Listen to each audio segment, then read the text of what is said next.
Iran America के बीच बढ़ते बारूदी तापमान से खमनेई वर्सेस ट्रंप की वजह से पश्चिमी एशिया में नए विनाश की आहट सुनाई दे रही है। और आज पहली बड़ी खबर इस वक्त यही है। अब से कुछ देर पहले डोनाल्ड ट्रंप का बहुत बड़ा बयान, ईरानी देशभक्तों विरोध जारी रखें, जुल्म ढाने वालों के नाम याद रखें, ईरान के लोगों तक मदद पहुंच रही है, help is on the way. यह बहुत बड़ा स्टेटमेंट है। मैंने ईरान के साथ सभी मीटिंग्स रद्द कर दी हैं, यानी सारे कम्युनिकेशन बंद कर दिए गए हैं।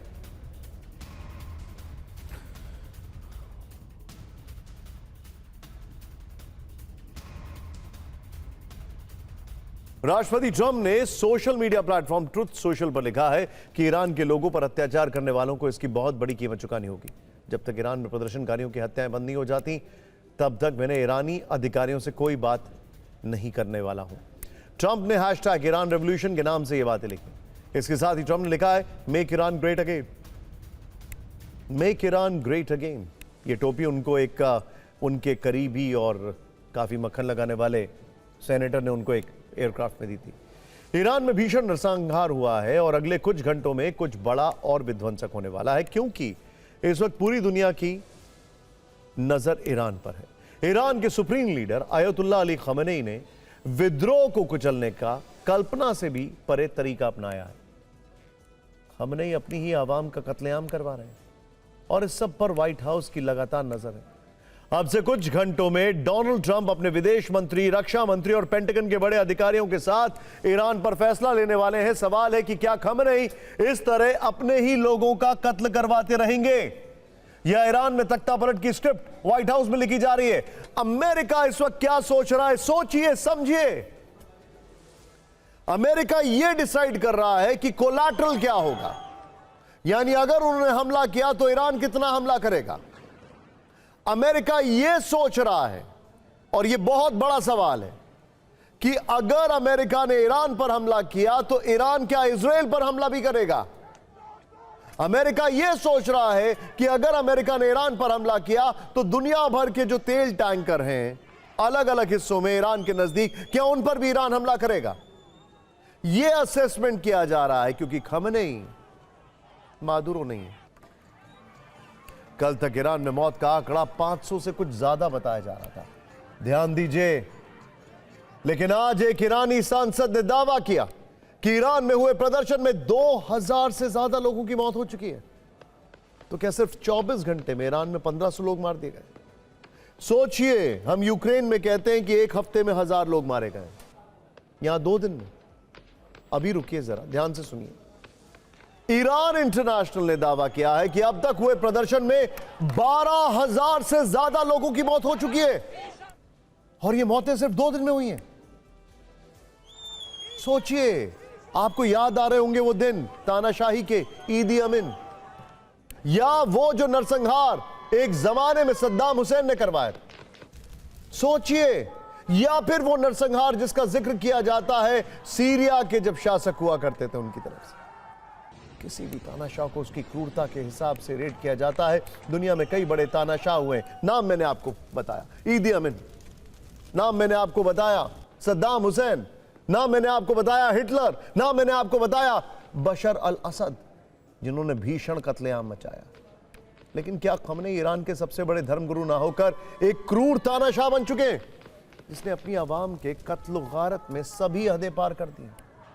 इस बीच ईरान इंटरनेशनल ने अपने इस दावे के साथ सबूत पेश किए। ईरान इंटरनेशनल संपादकीय बोर्ड ने दावा किया है, ध्यान से देखिए, कि ईरान की सरकार ने सब कुछ अपने कंट्रोल में ले लिया है।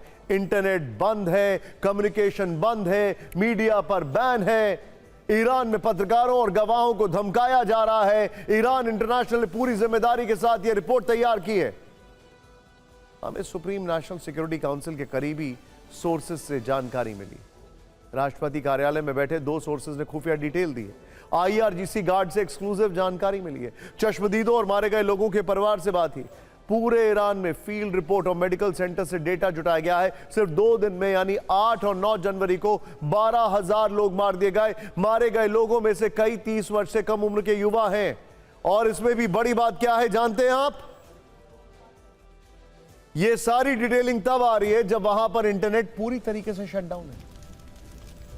इलॉन मस्क का स्टारलिंक थोड़ी मदद कर रहा है, और अब तो कह रहे हैं कि खमेनी ने वो भी शटडाउन करवा दिया।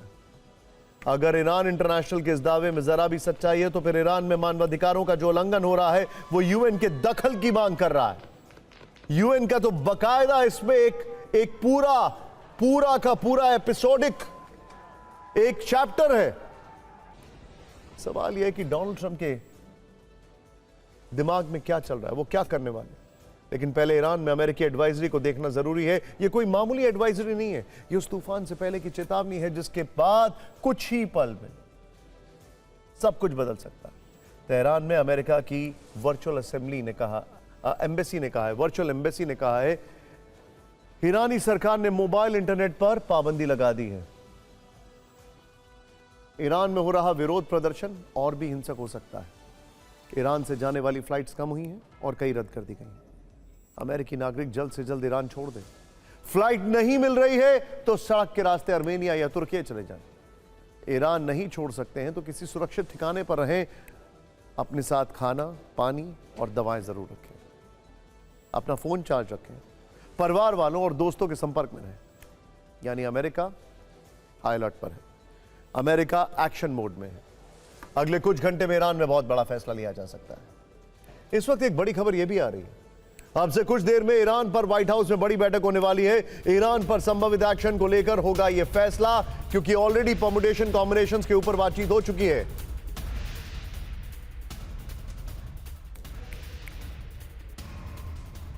व्हाइट हाउस में ट्रंप अपनी कैबिनेट के साथ मौजूद हैं। ट्रंप की ईरान पर एयर स्ट्राइक की बड़ी चेतावनी है। प्रदर्शनकारियों पर एक भी गोली चली तो हमला करेंगे। ईरान के भविष्य का काउंटडाउन शुरू हो गया और कुछ घंटों में तय हो जाएगा कि ईरान का क्या होगा। सूत्रों के मुताबिक ट्रंप को ईरान के खिलाफ सैन्य और गुप्त विकल्पों की जानकारी दी गई है। रक्षा विभाग के अधिकारियों ने कहा है कि राष्ट्रपति ट्रंप को ईरान में इस्तेमाल किए जा सकने वाले सीक्रेट मिलिट्री एक्शंस के बारे में डिटेल में बताया गया। और व्हाइट हाउस में किस पर मंथन होने वाला है यह समझते हैं। क्या ट्रंप ईरान के मिलिट्री एक्शन, ईरान पर मिलिट्री एक्शन लेंगे? क्या ईरान पर मिसाइल फायर हो सकती है? क्या इराक के रास्ते अमेरिका की ग्राउंड फोर्स ईरान में दाखिल हो सकती है? क्या ट्रंप ईरान के खिलाफ साइबर एक्शन लेंगे? क्या ईरान के बड़े मंत्रालय और पूरे एनर्जी सिस्टम को हैक किया जा सकता है? क्या ईरान के खिलाफ कूटनीतिक एक्शन होगा? क्या ईरान को डिप्लोमेटिक चैनल्स के जरिए अलग थलग कर दिया जाएगा? क्या अमेरिका पहले की तरह ईरान पर एयर स्ट्राइक करेगा? क्या ईरान पर बड़े आर्थिक प्रतिबंध लगाए जा सकते हैं? ट्रंप के सामने कई विकल्प हैं और इन विकल्पों के पीछे कुछ बड़ी बातें हैं जो आपको जानना जरूरी है। पिछले कुछ घंटों में ईरानी एयर स्पेस के पास अमेरिकी फाइटर जेट्स उड़ते देखे गए। इन फाइटर जेट्स के साथ अमेरिका के रिफ्यूलिंग प्लेन्स भी उड़ान भरते दिखाई दिए। इसके अलावा कतर में अमेरिकी एयरबेस से अमेरिकी B-52 बॉम्बर्स ने भी उड़ान भरी। यानी पश्चिम एशिया में बहुत कुछ हो रहा है जिससे महायुद्ध के बादल एक बार फिर मंडराने लगे। इस बीच एक बड़ी खबर आ रही है। बड़ी खबर देखिए, यूरोपीय संसद में राजनयिकों के बैन पर भड़का ईरान।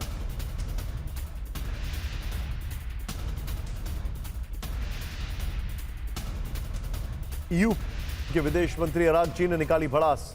गाजा में 70,000 फिलिस्तीनी मारे गए। अरागची ने कहा आईसीसी में नेतन्याहू वॉर क्रिमिनल। अरागची ने कहा नेतन्याहू पर एक्शन नहीं, हमारे डिप्लोमेट बैन किए गए। ईरान के विदेश मंत्री अब्बास अरागची ने दावा किया है कि ईरान में हिंसा के पीछे विदेशी ताकतें हैं। अब्बास अरागची के साथ ही खमनेई ने भी अमेरिका को नई धमकी दी है। अब्बास अरागची ने कहा है वो हमारी मस्जिदों पर हमला कर रहे हैं। खमनेई ने कहा है अमेरिकी नेता धोखेबाजी से बाज आए। अरागची ने कहा है पूरे ईरान में 350 मस्जिद जला दी गई। खमनेई ने धमकी दी अमेरिका को इसका अंजाम भुगतना होगा। अरागची ने कहा कि अगर अमेरिका हमारी मिसाइलें टेस्ट करना चाहता है तो कर ले। तो वहीं खमनेई ने कहा अमेरिका अपने गद्दार भाड़े के गुर्गों का सहारा न ले। यानी एक तरफ ट्रंप गुस्से में है तो वहीं ईरान के टारगेट पर अमेरिका है। वैसे ट्रंप ने ईरान के साथ उन देशों को भी टारगेट किया है जो ईरान से व्यापार करते हैं। ट्रंप ने धमकी दी है कि अमेरिका उन देशों पर 25% टैरिफ बढ़ाएगा जो ईरान के साथ व्यापार कर रहे हैं। आखिर किस तरह ईरान को लेकर बयानों और धमकियों से युद्ध का थर्मामीटर बढ़ रहा है? फिक्र की स्ट्रील में देखिए।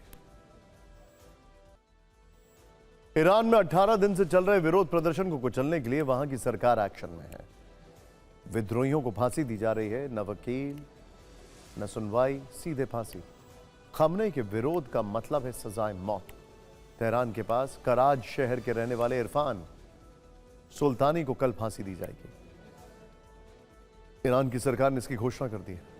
8 जनवरी को इरफान को गिरफ्तार किया गया था। ईरान की सरकार इरफान सुल्तानी के जरिए सभी विद्रोहियों को संदेश देना चाहती है कि विरोध करने पर ऐसी ही सजा दी जाएगी। ईरान में 26 वर्ष के प्रदर्शनकारी को फांसी पर चढ़ाने की तैयारी पूरी हो चुकी है। 11 जनवरी यानी कल फांसी दी जाएगी।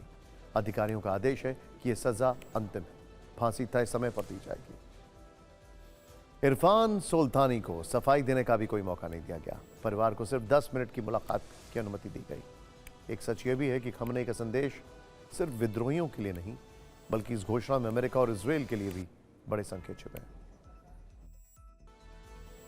ये जो आपको सुनाई दे रहे थे निर्वासित क्राउन प्रिंस, ये 48 साल पहले ईरान से बाहर गए। उसके बाद से एक भी बार ईरान नहीं है। हाँ, 2023 में अलबत्ता ये इजराइल जरूर गए थे और उसके बाद बड़ी बुराई हुई तो इनका कहना था कि मैं वहां पर जानने गया था कि पानी का इस्तेमाल कैसे होते हैं, पानी के टेक्नोलॉजिकल। ये ईरान के बारे में कितना जानते हैं, सोचने वाली बात है। लेकिन खमनेई जो कर रहे हैं वो काबिल बर्दाश्त नहीं। ईरान में अब सिर्फ प्रदर्शन नहीं हो रहा है, ईरान में कत्लेआम हो रहा है। खमनेई की हुकूमत अब बातचीत नहीं, गोलियों से जवाब दे रही है। ईरान में आज कानून का राज नहीं, बंदूक का राज चल रहा है। तख्तियां और बैनर उठाने वालों पर फायरिंग हो रही है। मौत का जो आंकड़ा कल तक 500 था, वो एक दिन में 2000 कैसे पहुंच गया। दूसरी तरफ खमनेई ने भी अपनी ताकत दिखाई। तेहरान की सड़कों पर उतरे लाखों के जनसैलाब को देखिए। ईरान में खमनेई राज में ये सबसे बड़ी रैली। ईरान में विद्रोह के बीच खमनेई सरकार ने दावा किया है कि ईरान की जनता उनके साथ है। वहीं इस्राएली में ईरान के राष्ट्रपति मसूद पेजेश्किन खुद शामिल हुए हैं। पेजेश्किन ने हजारों लोगों के साथ तेहरान में पैदल मार्च किया। यह है वो रैली जिसको प्रो खमनेई कहा जा रहा है। यानी विरोध प्रदर्शन के बीच खमनेई यह साबित करने की कोशिश में है कि विरोध के बीच ईरान में तख्ता पलट जैसे कोई हालात नहीं। इंटरेस्टिंग बात क्या है, यह रैली दिन के उजाले में की जा रही है और जो विरोध होता है वो रात में होता है। इस रैली के लिए कोई इंटरनेट रोकने पर पाबंदी नहीं है, उसके लिए सब इंटरनेट बंद है।